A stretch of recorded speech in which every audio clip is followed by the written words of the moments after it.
Chapter 43. Stop the Spinning.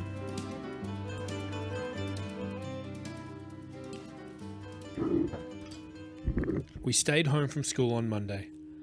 Pop minded us even though Sam barely left his room.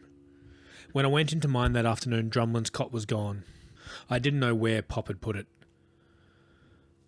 But my desk was still pushed up against the window to make room, and I didn't put it back. I couldn't. Annika called late in the day. I heard Pop murmuring gentle words into the phone. Then he was waving at me to go and get Sam. "Your mum's on the line," I said. I watched Sam adjust his glasses, use his sleeve to wipe his nose, and shuffle out of the room to take the phone from Pop. When he had it pressed to his ear, Annika started talking right away, and Sam started shaking. Pop went over and put a big hand on one of the bony shoulders as it shook from crying. "When are you coming home?" Sam asked. As they said their goodbyes, I put my hand out, sure that either Annika or Luca would talk to me next. But then Sam was hanging up and turning towards Pop and accepting his big arms coming around for a hug. I clasped my hands behind my back, leant against the wall and tucked my chin into my chest, not wanting to look up. "Sam's asleep," Pop said later, when it was just him and me in the lounge room. I watched him gently lower himself onto the sofa, then put his head back as he closed his eyes. What will they do with him?" I asked. "Drumlin, I mean."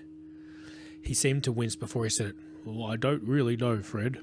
I'm sure they'll take care of it, but maybe best not to think. You know, the Earth only spins because there's nothing stopping it." "What?"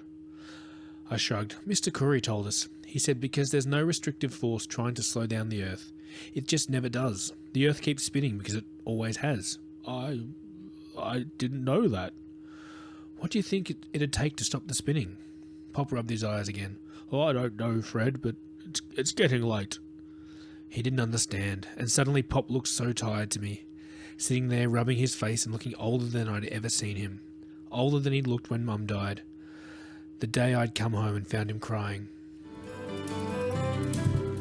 I said I was going to bed, but I only stayed in my room until I heard the screen door slide shut and I counted to 100.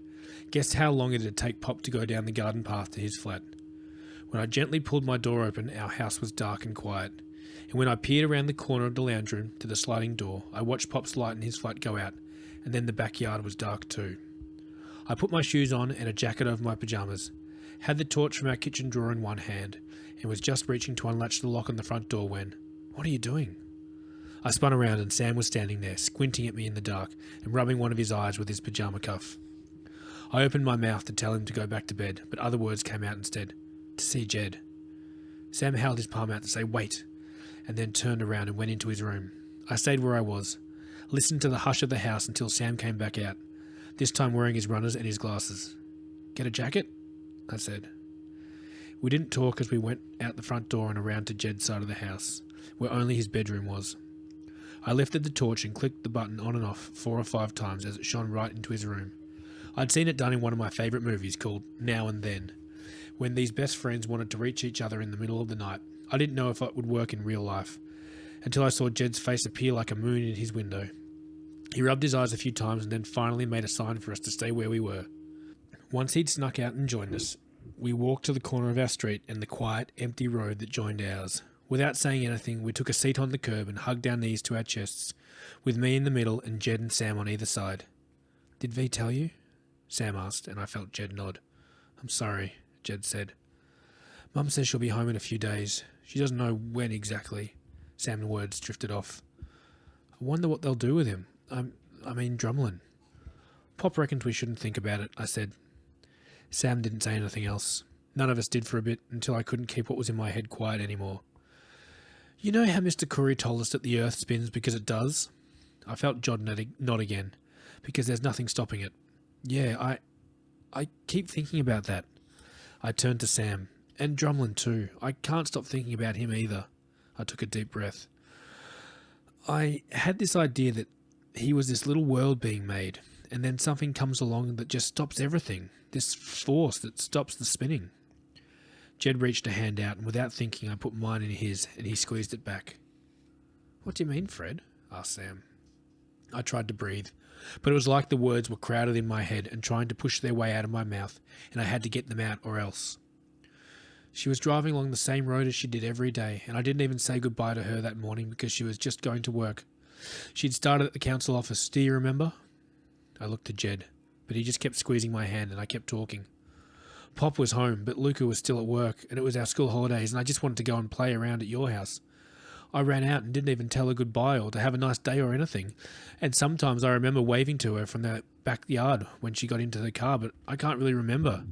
Do you know? Did we wave to her? Jed didn't say anything, but he didn't really need to. She would have gone the same way she did every day, down Hotham Road and on to Point Nepean. She must have known that road so well, but then someone else was coming and maybe she just didn't see them. She braked so hard and must have missed them because she was the only one, and the only one... I started shaking. Luca was on duty, but he wasn't the first one there. Penny was. And then Sam put his arm around my middle, and she had to tell Luca, you know. I think about how she had to do that sometimes, and then her and Luca having to drive home to us, and Pop being there all alone because I was around at yours. I turned to Jed. Do you remember?